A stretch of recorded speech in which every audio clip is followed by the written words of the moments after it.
வணக்கம் நண்பர்களே. சண்முகம் பரணி சீரியல் சும்மா பரபரப்பாக போயிட்டு இருக்குன்னே சொல்லலாங்க. பரபரப்பான கட்டத்தில் கனியோட ஜாதகத்தை கடத்தி வச்சிருக்கிறது பாண்டியம்மா தான். கனியை திருட்டு கல்யாணம் பண்ணி வைக்க பார்த்ததும் அந்த பாண்டியம்மா தான்.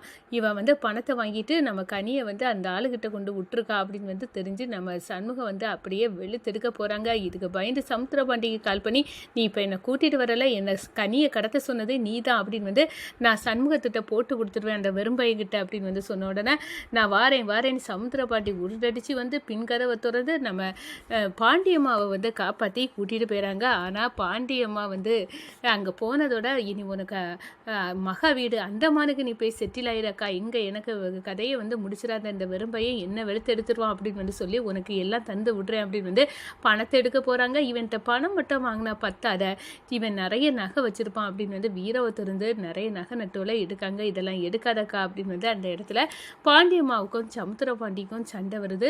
ஒரு கட்டத்தில் சமுத்திர பாண்டி கதவோடி போட்டு தள்ளி விடுறாங்க. அதோடு நம்ம பாண்டியம்மா அப்படியே சரிஞ்சு இறந்துட்டாங்க. இந்த பழியை இனி அந்த வெறும்பை மேலே தலையில் கட்டிடலாம் அப்படின்னு அந்த இடத்துல சமுத்திர பாண்டி பாண்டியம்மாவுக்கு உடம்ப அப்படியே தூக்கிட்டு கொண்டு போய் நம்ம சண்முகத்துக்கு வீட்டு சைடு ஒழிச்சு வச்சு சண்முகம் தான் இதை பண்ணுனது அப்படின்னு சூழ்ச்சி செய்கிறாங்கங்க.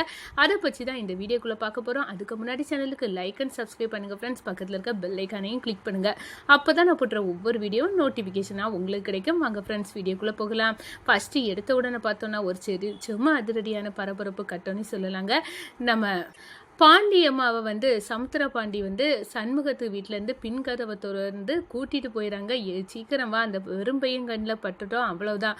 ஏல உன் பையன் இருக்கானே முத்துப்பாண்டி, அவனும் இருக்கான், அவன் வந்தாலும் நம்மளை தொலைச்சி கட்டிடுவான் அப்படின்னு சொல்கிறாங்க. அதே இடத்துல நம்ம இவங்க ஓடி காரில் ஏறி போகிறாங்க. நம்ம சண்முகம் பார்க்குறாங்க, கார் போன தடம் இருக்குது, நிச்சயமாக உன் அப்பன் வாசம் அடிக்கடி, அங்கே தான் உன் அப்பன் தான் இந்த பாண்டியம்மாவை கடத்தியிருக்கான் அப்படின்னு அந்த இடத்துல நம்ம பரணிக்கிட்ட சொல்கிறாங்க. நிச்சயமாக எங்கள் வீட்டில் தான் இருப்பாங்க, போயிடலாம் அப்படின்னு போகிறாங்க. அங்கே போனதோட நம்ம சண்முகம் சொல்கிறாங்க, அக்கா வெறும் பையன் கண்ணில் பற்றாத, அவ்வளோதான், அவன் நம்மளை உண்டு இல்லைன்னு பண்ணிடுவான், நீ எப்படியாவது உன் மக வீடு அந்தமானுக்கு போயிரு, நான் எப்படிலாம் போவேன் அப்படின்னு சொன்னேன்னா, கடலை தாண்டி போவியோ மலையை குதிச்சு போவியோ, நீ எப்படியாவது உன் மக வீட்டில் போய் செட்டில் ஆயிரு, இல்லாட்டா இந்த வெறும்பவன் என்னை தோலை உரிச்சு விடுவான், என்னால் இந்த காலத்தில் அடி வாங்க எனக்கு சக்தி இல்லை, போயிருக்கா அப்படின்னு அந்த இடத்துல சொல்லுனேன்னா, நான் இப்போ எப்படிலாம் போவேன், நீ ஒன்றும் கவலைப்படாத, உனக்கு சேர வேண்டிய பணத்தை தாரேன், நீ அதோடி ஓடிடு அப்படின்னு சொன்னாங்க.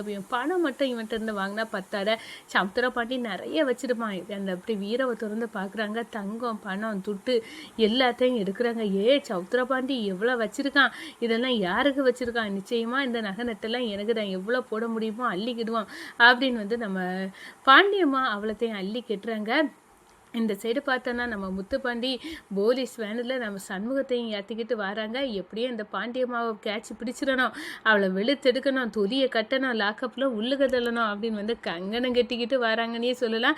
இந்த சைடு பார்த்தோன்னா நம்ம சவுந்தர பாண்டிக்கும் பாண்டியம்மாவுக்கும் பெரிய ஃபைட்டு நடக்குங்க. அடி தடி ஒன்று கை கலப்பு மாறிடுச்சு.